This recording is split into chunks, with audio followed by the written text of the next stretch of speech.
So this here is part 2. Like I was saying in part 1. Good laborers who are on the plantation and knowing the laborers on the plantation are not enough to bring in the whole harvest. Good laborers who would encourage other people to come in by telling them what they have to hear, saying what they have to say, by sharing some of the truths with them, to allow other people come into the plantation to help them bring in the entire harvest, so that the laborer, the owner of the plantation does not make losses. If the owner of the plantation doesn't make losses and makes a profit, what happens? He will reinvest on that plantation, so that next harvest season, these laborers will be called again to come in to help with the harvest. So there's going to be work for him. He secures his job. He secures his job. He secures his employment by having the interest of the owner of the plantation. But when you look at the parable Jesus spoke about, you could clearly see that the people on the plantation did not have the interests of the owner of the plantation. Because the owner of the plantation only thinks one way: maximize profit and minimize losses at whatever cost. The owner of the plantation, this is his mindset: maximize profit and minimize losses. So you see, typically when Jesus Christ came onto the scene, he was more concerned about, what he did. We saw some of the things he did. The people he sat with, the people he spent his time with, a lot of them were sinners.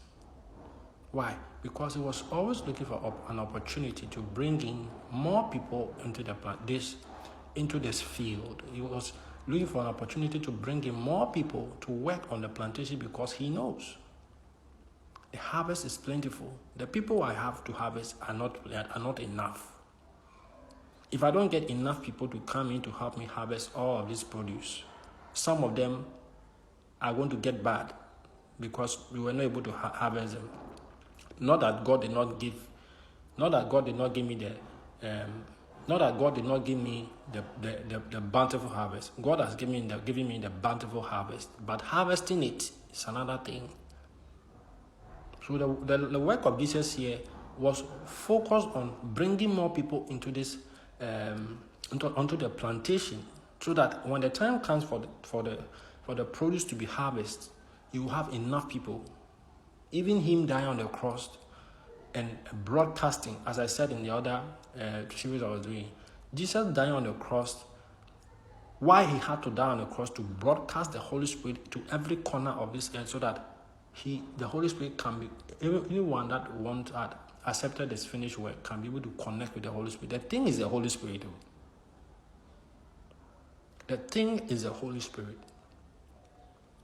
Anybody that connects with the Holy Spirit, immediately transformation starts taking place.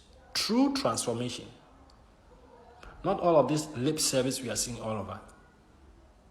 Now, for a person to be someone who can be able to harvest on this plantation effectively, I don't see how they are going to do it in the absence of the Holy Spirit. And you ask yourself a question: why is it that the laborers on the plantation, who also know that the people on their plantation are not enough to bring in the whole harvest, why are they not putting enough effort? Why are they not helping bring in a lot of people to help harvest this thing, so that the owner of the plantation does not make losses? Why? As I keep talking about, why every believer, every pulpit should start talking become intentional and become understand. I don't know what's going on. Because if you want to bring in more people you want to bring in more laborers. You want to bring in more laborers, if that is the intention. by opening up, becoming intentional, and having that desire for every child of God, every believer that is seated there in the church to connect with the Holy Spirit. When they connect with the Holy Spirit and the Holy Spirit starts working in them, changing them, transforming them, and taking them through their transformatory processes. When they are ready, all these people who have partnered with the Holy Spirit can be sent into the plantation to help harvest. I don't know how you are going to harvest human beings without the Holy Spirit. I don't know how you are going to do it.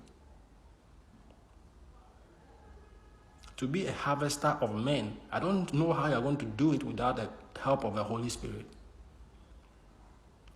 It's very important. Some of the issues we are hearing, that is where it's coming from. Someone says he's a harvester of men, but does not have the what it takes to harvest men. As I said, there's when you're going to harvest tomatoes, there's a way you harvest tomatoes. You make sure it doesn't fall. If you're harvesting mangoes, the big ones, you don't let it fall, because when it falls, you can't sell it on the market. The same way, one thing that is required by every human being to become an effective harvester on God's plantation is the Holy Spirit. And it is sad that a lot of the people there gathered in the presence of God are not being told about the Holy Spirit. Some have not even heard about the Holy Spirit. Those who even venture into going into the Holy Spirit just scratch the surface and leave the topic. They just scratch the surface and leave the topic. Now, any laborer on God's plantation who is aware that the laborers on this plantation are not enough to bring in the entire harvest, any laborer on this plantation who has the interest, I'm saying the interest of the owner of the plantation, who doesn't want the owner of the plantation to make any losses, will become intentional in telling the people who are gathered there. If there are 300, they are 200, they are 100 people, they are 500, they are 1,000, they are 10,000. That laborer on God's plantation will put in a lot of effort to bring in a lot of people to be able to help harvest and bring in the entire harvest, because they have the interest of the plantation owner. This is it. Sometimes we hear about some of these things.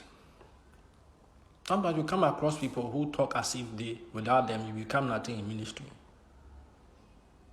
You did not start Christendom. You see, it's sad, but when you hear any laborer on the plantation of God make such statements, it clearly means he does not know what he's doing. You don't know what you are doing. You don't know what you are doing. And I say this.